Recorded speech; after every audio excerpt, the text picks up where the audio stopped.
Today we're going to be talking about steep turns. Steep turns is a maneuver designed to help you develop an ability to maintain the aircraft controlled near its maximum performance limitations. Now, several performance factors we need to take into account before we perform a steep turn is aircraft load factor. Load factor is the amount of weight that your aircraft wings are supporting during this maneuver.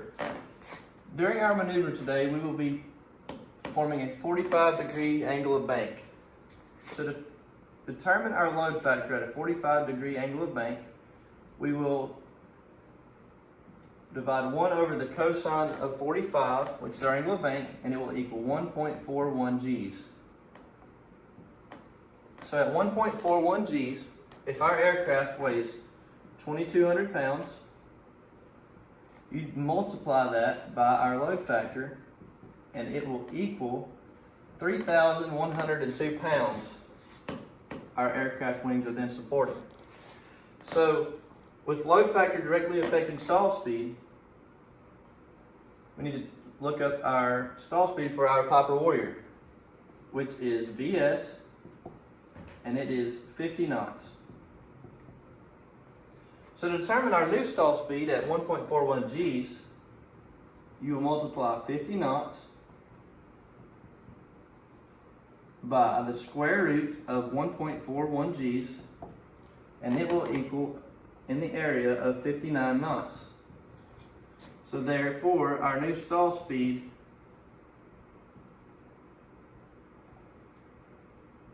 will be 59 knots at 1.41 Gs.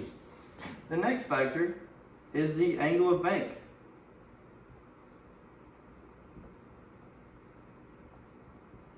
When performing angle of bank, it multiplies our load factor. So at a 45-degree angle of bank, we will have 1.41 Gs, but if we were to increase that to 60 degrees, our load factor would then be 1.41 Gs, which would then increase our aircraft wing loading, and our stall speed will also increase.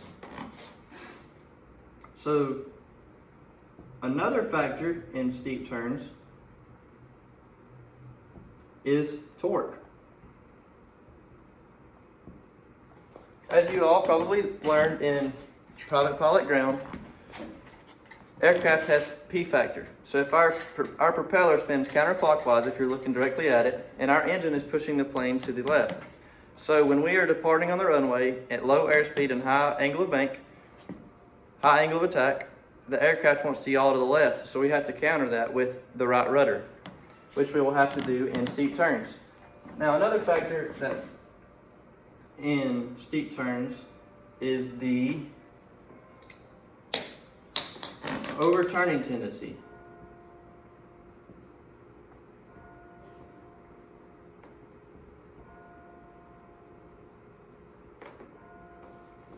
The overturning tendency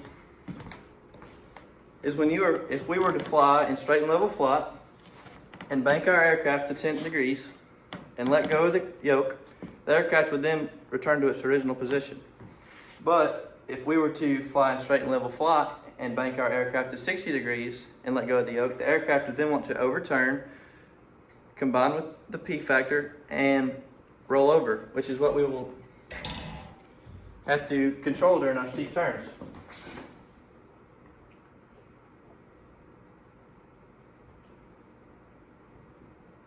And our next factor is power required. When we were in our steep turn, as you all probably know, the vertical component of lift in straight and level flight is directly below. But when we bank our aircraft, the vertical component of lift is then decreased and the horizontal component of lift is increased. So you'll have to pitch up to maintain altitude, which will then require more power to execute a steep turn. So with our performance factors in mind, we then need to have our airman certification standards. So during this maneuver, we must maintain 100 feet altitude, 10 knots, plus or minus 10 knots, airspeed, plus or minus 10 degrees, rollout, plus or minus 5 degrees angle of bank and greater than 1500 ATL from the ground. So now we will set up for our maneuver.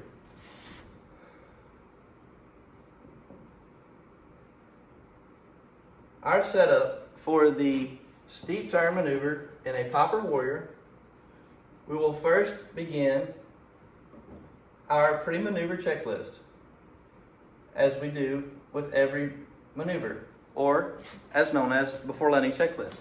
With our pre-maneuver checklist, we will then do our clearing turns looking for fields, obstacles, and traffic. It is smarter to do the steep turns over a field, so if anything were to happen, we have a good field to land in. Our next setup will be to power the aircraft to 2300 RPMs,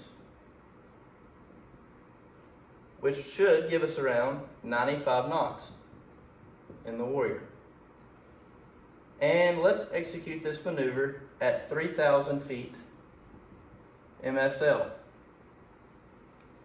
And with field elevation in Eastman around 300 feet, that will give us 2,700 feet above ground level, which is far better than 1,500 feet minimums. So now, let's look at the maneuver itself. The steep turn will be a 360-degree turn, much more symmetrical than that. And this will be our starting point. In all maneuvers, we begin our maneuver with left turn because it is more convenient for the pilot. So we'll say true north and south, and we will begin this with a tailwind.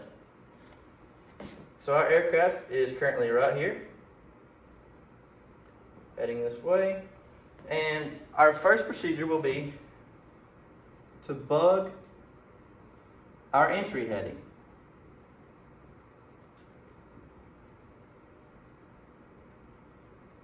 Which will also be our exit heading. Then we will find a VFR checkpoint way off in the distance so we can back up our heading when we get to this point. Make sure it's something a little bit further off into the distance so you can see over the dash, because you don't want to be looking down during a steep turn. So with our entry heading bug and our VFR waypoint,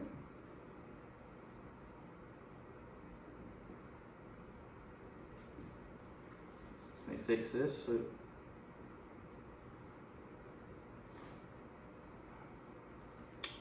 We are now ready to begin the maneuver. And another factor that we need to, during our setup, we need to take into account is our maneuvering speed.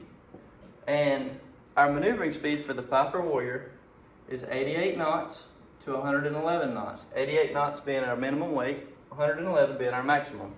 So with us at 95 knots, we are well within our maneuvering speed. So with our aircraft here, we are ready to begin our maneuver. We will then bank the aircraft to 45 degrees to the left.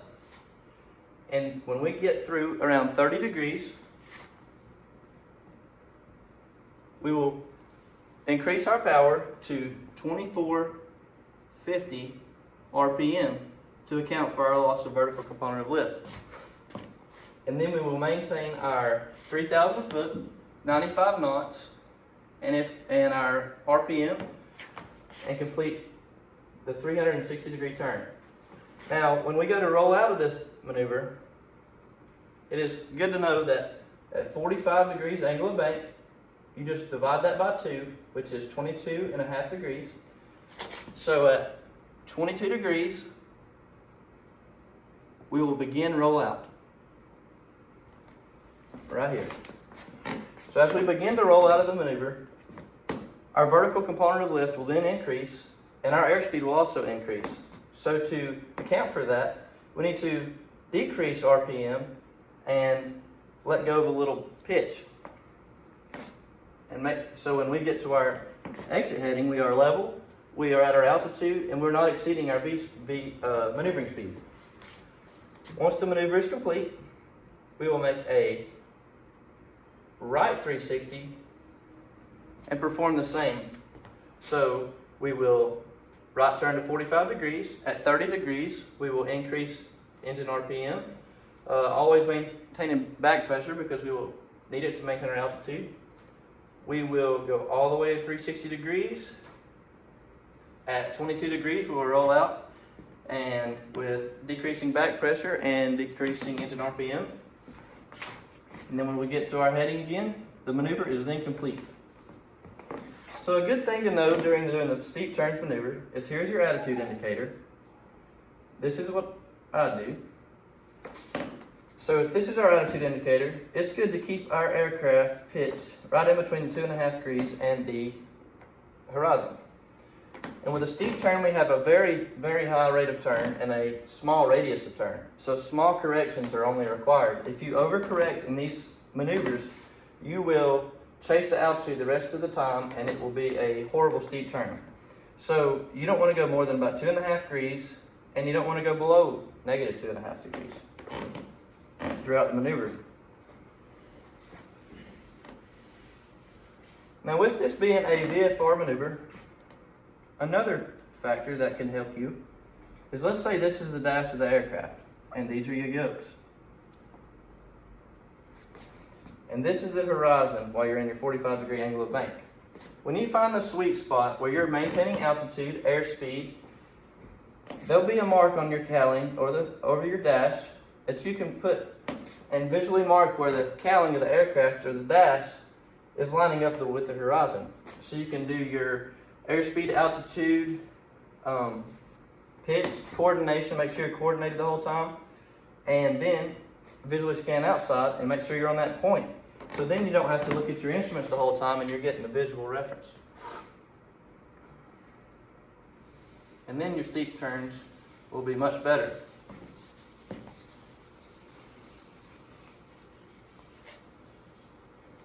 Now, as with all maneuvers, there are common errors. And in aviation, as you all know, we learn from our common errors, or errors in general. The first common error in steep turns is improper pitch, bank, and power during the entry and rollout.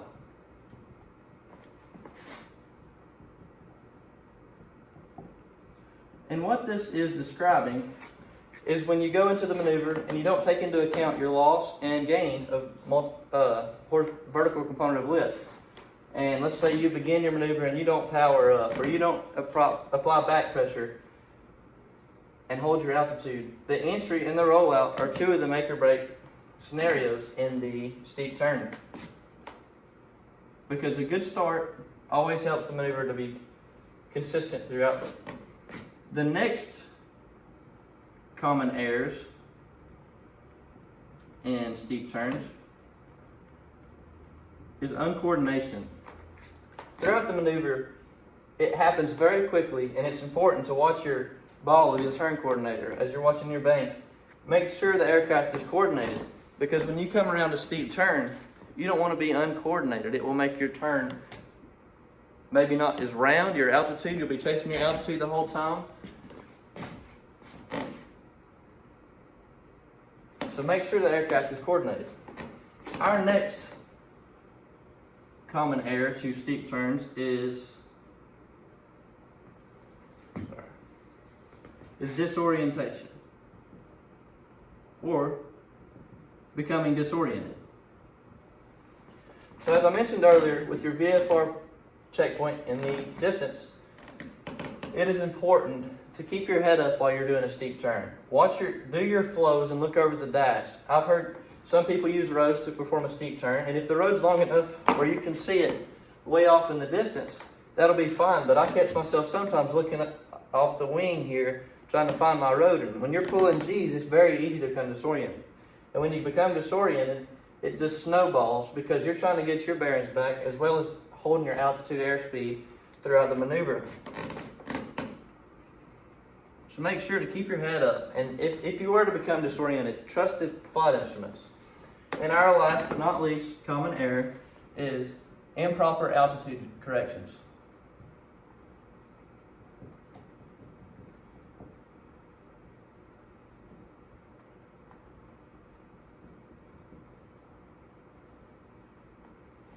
improper altitude correction.